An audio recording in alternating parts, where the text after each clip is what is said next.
Hi everyone, welcome to My English. I'm Hira and today we will be doing an important question type that's called matching information to paragraphs. Okay, so in these kind of questions you will be asked to match statements to paragraphs in the reading text. You are tested on your ability to understand the general idea of the text, and the skill applied for this is skimming. After skimming, you'll have to also use scanning for specific words within the paragraphs, and you'll be looking for, synonyms, paraphrases rather than the keywords from the question statement. The paragraphs will always be labeled as A, B, C, D. So they will be alphabetically labeled. You will be asked to answer in letters and not words. Please make a note of that.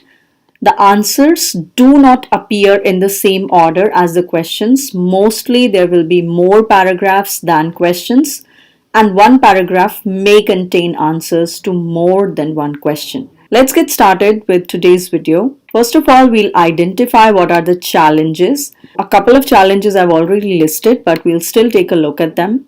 Then how to, of course, overcome these challenges, what steps we can follow to solve these exercises, and we'll solve one exercise together in this video. First of all, the challenge part. The problem is the answers could be anywhere. It is not necessary that the answer will match the main idea of each paragraph, although reading the first and the last lines can be helpful to some extent, but the answer can be anywhere in the text and they do not come in order. So it takes time. In the answers, the paragraph labels may get repeated. If you have, let's say, A, B, C, D, E paragraphs, the options will always be more than the paragraphs. Some paragraphs may not have the answer at all. So it could be so that more answers are there in one para and one para may not have any answer at all, right? So you'll have to spend more time on skimming and scanning. Now that doesn't mean that these are very difficult. These are quite scoring as well. Let's look at certain tips that will help you solve these questions fast. So first is you check for keywords in the question. See if there are any nouns or numbers in the question, and these can be located easily in the text.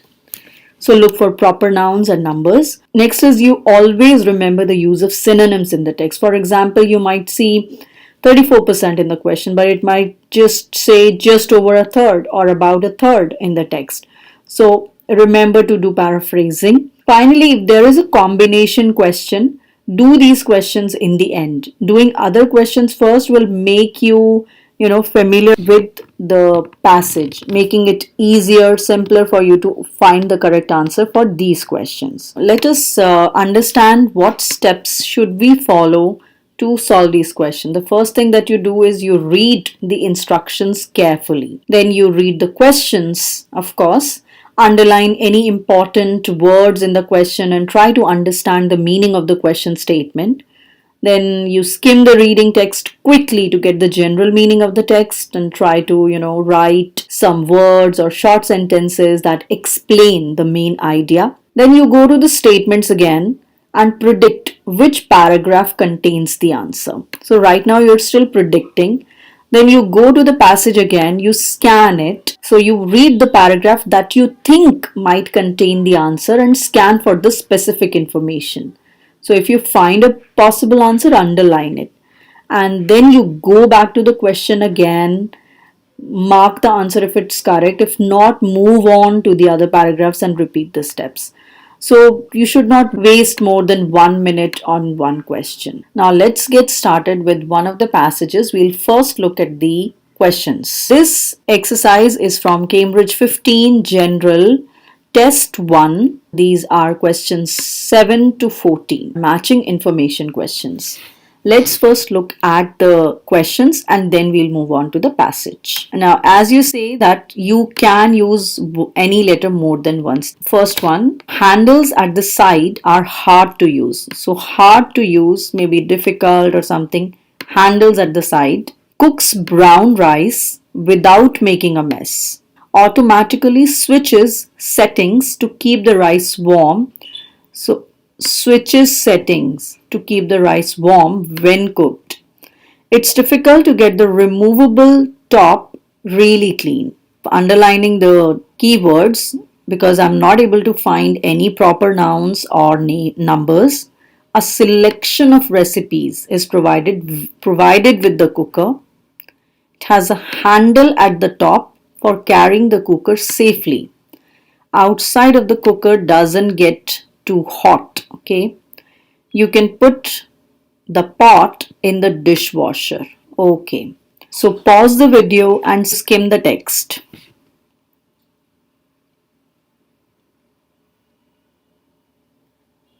Now I have highlighted a few things here.